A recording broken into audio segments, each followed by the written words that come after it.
दोस्तों मैं आपको बता दूं, नया कानून भारतीय नागरिक सुरक्षा संहिता 144 लागू हो चुका है और अब पत्नी को आपको मेंटेनेंस बिल्कुल भी नहीं देना पड़ेगा। सीआरपीसी 125 का पूरी तरह से अंत हो चुका है।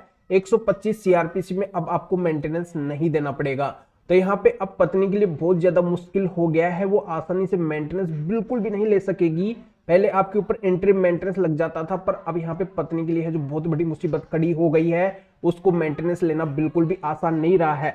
अब पत्नी को है जो दो बातें कोर्ट के अंदर स्टार्टिंग के अंदर साबित करना जरूरी हो गई है। तो ये दो बातें कौन सी हैं जिनको पत्नी को साबित करना जरूरी है, इसी के आधार पे अब मेंटेनेंस तय किया जाएगा। तो ये पूरी जानकारी मैं इस वीडियो के अंदर बताने वाला हूँ। वीडियो बहुत ही महत्वपूर्ण है, इसलिए आपको करना क्या है, वीडियो को बिल्कुल अंत तक देखना है, तभी पूरी जानकारी समझ में आएगी। क्योंकि आपको अच्छे से पता है कि आधे अधूरे वीडियो से कभी भी कोई जानकारी समझ में नहीं आती है। और ये आपका अपना चैनल है, इसको अगर आप अभी तक सब्सक्राइब नहीं करे हैं तो पहले आपको सब्सक्राइब करके बेल आइकन को जरूर दबाना है। तो चलिए शुरू करते हैं। तो वेलकम दोस्तों, मैं हूं आपका अपना एडवोकेट जितेंद्र। दोस्तों जैसा कि आपको इस बात का भी अच्छे से पता है कि पति को सबसे बड़ी मुसीबत का सामना केवल मेंटेनेंस केस के अंदर करना पड़ता था, क्योंकि यहाँ पे गलत पत्नी भी अपना मेंटेनेंस बनवाने के अंदर सक्षम हो जाया करती थी। कोर्ट पत्नी के लिए जो मेंटेनेंस बना दिया करती थी और पति का यहाँ पे नुकसान हो जाया करता था। यानी कि पति को मजबूरन कोर्ट के ऑर्डर के अनुसार पत्नी को मेंटेनेंस देना ही पड़ता था, हर हाल के अंदर उसको मेंटेनेंस देना पड़ता था।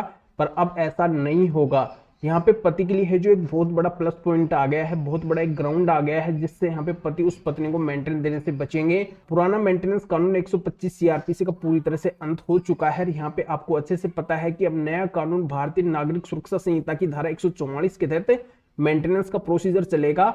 और यहाँ पे अब पत्नी को दो बातें पूरी तरह से साबित करना जरूरी हो गया है। केस के स्टार्टिंग के अंदर ही, पहली डेट के अंदर ही, तब वो पत्नी मेंटेनेंस ले सकेगी, अन्यथा मेंटेनेंस नहीं ले सकेगी।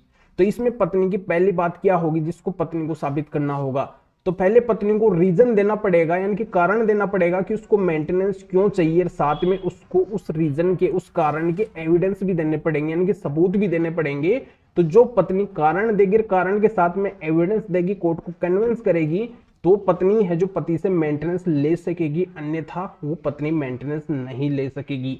तो ये जानकारी आपके समझ में आ गई होगी। और दूसरा, इस बात के साथ में पत्नी को एक एफिडेविट भी देना पड़ेगा, एक शपथ पत्र भी देना पड़ेगा कि जो मेंटेनेंस का केस कर रही है वो सच्चा केस कर रही है, वो झूठा केस नहीं कर रही है। उसको नीड है मेंटेनेंस की, क्योंकि उसका पति उसका मेंटेनेंस यानी कि भरण पोषण नहीं कर रहा है, उसको अपने साथ में नहीं रख रहा है। यहाँ पे पति की गलती है, उसकी गलती नहीं है। यानी कि इस आशय का उसको शपथ पत्र देना पड़ेगा। झूठा शपथ पत्र वो नहीं दे सकती है, उसको सच्चा शपथ पत्र देना पड़ेगा। अगर वो झूठा शपथ पत्र देती है तो यहाँ पे उसके लिए बहुत बड़ी मुसीबत खड़ी हो जाएगी, उसको जेल में भी जाना पड़ेगा और उसका जिंदगी के अंदर कभी भी मेंटेनेंस नहीं बनेगा, नहीं बनेगा, नहीं बनेगा। पूरी तरह से मेंटेनेंस केस खारिज हो जाएगा। तो यहाँ पे ये आपके लिए बहुत बड़ी खुशखबरी है कि अब नए कानून के अंदर ये प्रोसीजर चलेगा।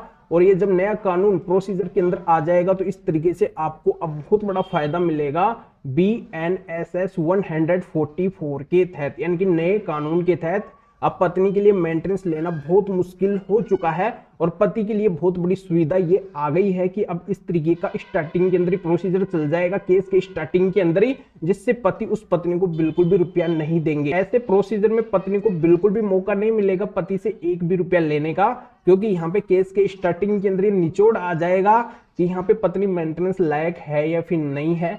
तो इसी आधार से तय होगा कि मेंटेनेंस पत्नी ले सकेगी या फिर नहीं ले सकेगी। तो जानकारी आपके समझ में आ गई होगी।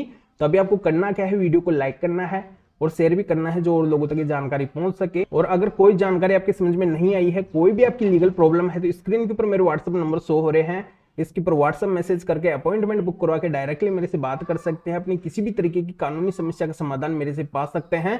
तो फिर आगे मिलेंगे आपसे न्यू टॉपिक के साथ में। आप सभी का बहुत बहुत धन्यवाद।